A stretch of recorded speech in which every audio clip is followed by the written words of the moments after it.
Allison from Learning at the Primary Pond. I'm a literacy specialist, and in this video, I'm going to share with you one thing that you do not want to do when you're planning your literacy centers, because if you make this mistake, not only will it cause a lot of headache for you, but it will cause confusion and potentially some conflicts between your students. So before we dive into that, if you haven't subscribed to my channel yet, I would love for you to do that now. And then also hit the little bell so that you don't miss out on any of the brand new videos that I post about teaching literacy in K2. As you probably already know, center time in the classroom can be very important. It is that time for kids to practice skills independently, and it also provides you the opportunity to meet with small groups, and small group instruction can be so impactful in moving your kids forward and differentiating. But at the same time, to be honest, literacy centers can be one of the biggest headaches to plan for in all of your school day. And the reason for this is that you might have different activities, maybe 5 or 6 centers. You gotta keep them fresh enough so that the kids stay engaged.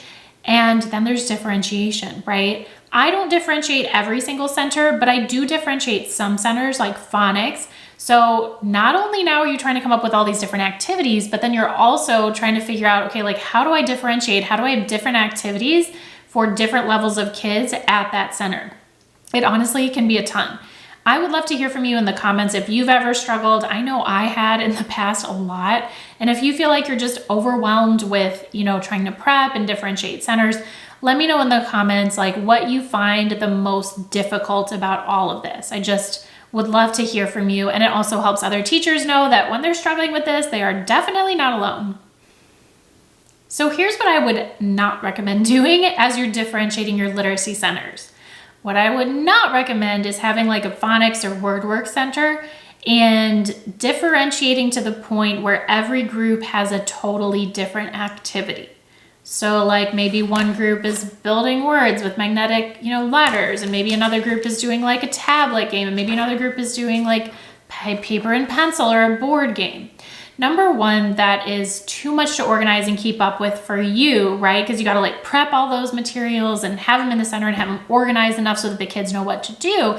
But number two, it can cause a lot of confusion. What am I supposed to be doing? Where are my materials? And then also some jealousy, right? Why does this group get to play that? And jealousy, of course, it's going to happen at times in the classroom. And I think it's important to have conversations about how everybody needs different things. However, if you are having totally different materials for every group in a center, right? They get there and different kids are doing different things, then you're just setting yourself up for more work for yourself, confusion for your kids, and potentially some jealousy and conflict. So that is not something that I recommend doing when you're differentiating your centers.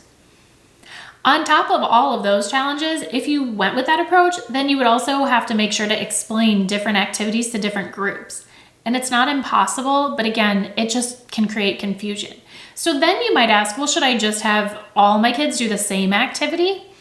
And for some centers, I think that's okay. Like a writing center, for example, that can kind of differentiate itself because kids can do what they can. But if we're talking about a phonics center, I wouldn't recommend that, because unless all of your students happen to be developmentally speaking at the same level in phonics, and you're really not having to differentiate your instruction at all, unless that's the case, your kids are going to be at different levels. It's much more likely that they are at different levels than that they're not at different levels.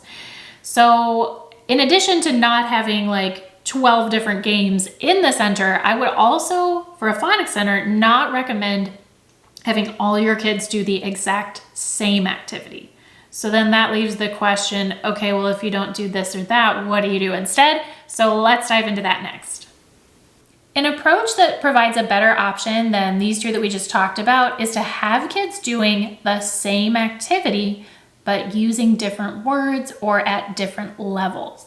So let me show you what I mean. These examples are from my literacy clubs. I will include a link in the caption about the literacy clubs if you want to get a free trial of it. But what we do, and this is just one example from the kindergarten literacy club, there's differentiated centers in the first and second grade literacy club too, is we'll give you an activity these are word hunts where there's bunches of CVC words hidden in the picture. You probably can't even see them that well, but they're in there. And the kids have to find the words, read them, and then on this recording sheet, they have to categorize the word based upon the type of short vowel that it has. So not only is it practice with decoding, it's also practice with spelling and getting kids to identify the short vowels in words. So great activity, kids love it. You can give them like a magnifying lens and, make it a sort of detective theme.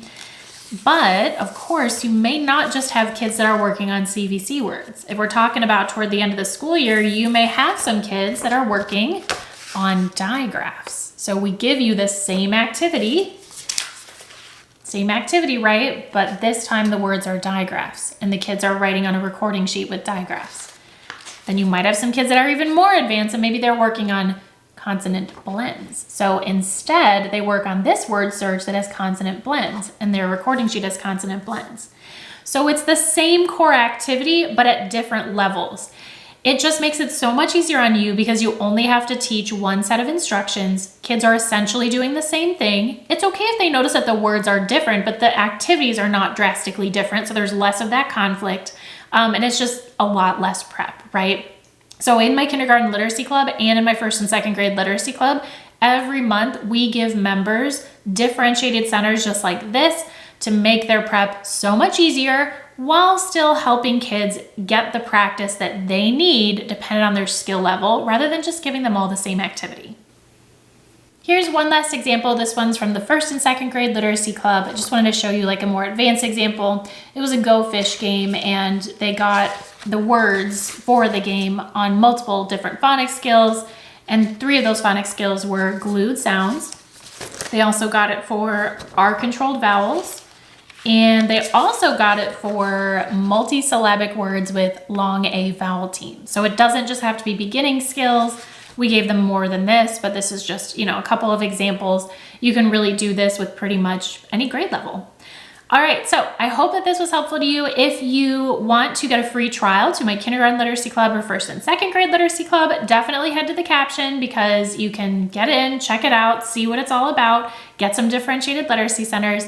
Again, thank you so much for watching. I appreciate you. Before you leave, if you could hit the like button and subscribe, that would mean so much to me. Thank you so much, and I'll see you in my next video.